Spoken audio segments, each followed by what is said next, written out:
Hello everyone नमस्कार मु तीर्तानी आपण मानक आउ गोटे नुआ भिडियो स्वागत कर आपण माने एई भली जो गेंडु गछ तली पकईचंती 7 दिन हो गले 3 इंच हो 5 इंच हो जो पट रे आपण माने लगौचन तीनटा जिनस को सब बेले ध्यान देबे।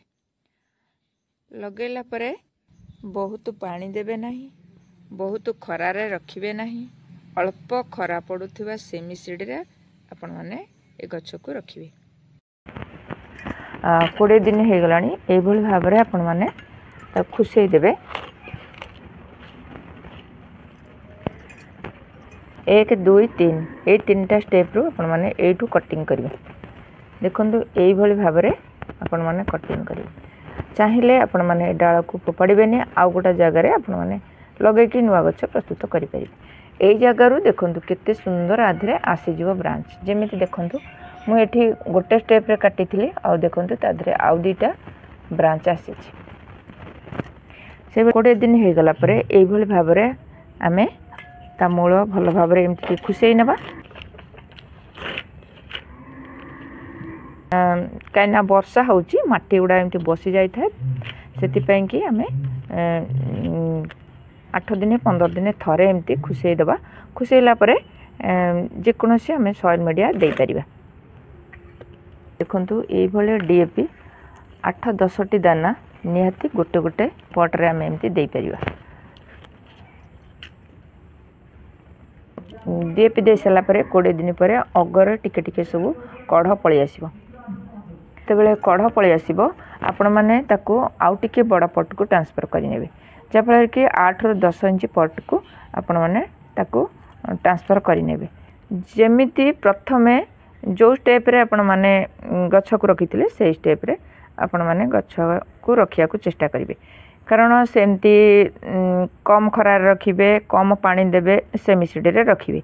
तापरे 20 दिन हे गला परे आपण को तो हमरा एथिरे 20 दिन फुल हे गलानी, 20 दिन पूरी गलानी से सब कढ़ आसीबा हे गलानी।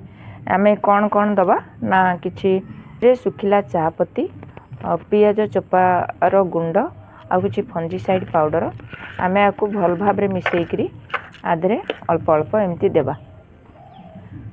देला परे ये बहुत सुंदर जो कढ़ आसीची से कढ़ गुडा बढ़ा से फुटिबो आउ बड़ बड़ आकार रे फूल आसीबो।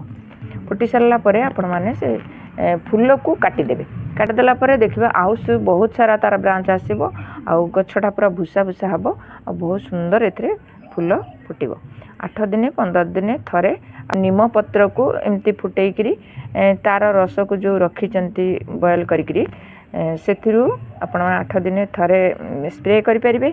नहले नीम ऑयल 2 ml रे 1 लीटर पानी रे आपण माने आको स्प्रे करिवे। कारण थरे जदी आधरे पत्र मोडा पोक लागी जाए केबे फूल फुटी पारे नै, ता फूल आसिया पूर्व ता सस शोषी देई थाए।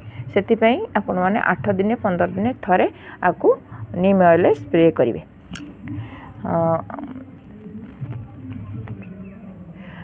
देखले तो आपण माने एई भली भाव रे ए गछर जत्न नेले बहुत सुंदर गेंडु फूल फुटिबो आउ रहइबो आउ ग्रोथ बहुत सुंदर हबो, कड़ फूल प्रचुर आसीबो। जदि मो वीडियोटा आपण मानक भल लागि थाए ता लाइक कमेंट शेयर करिवे। आ मो चैनल जदि आपण माने नुआ देखुचंती ताल गोटे सब्सक्राइब करिवे। आज पई एतिकी पुणी आसीबी आउ एको नुआ वीडियो नुआ टॉपिक सहित।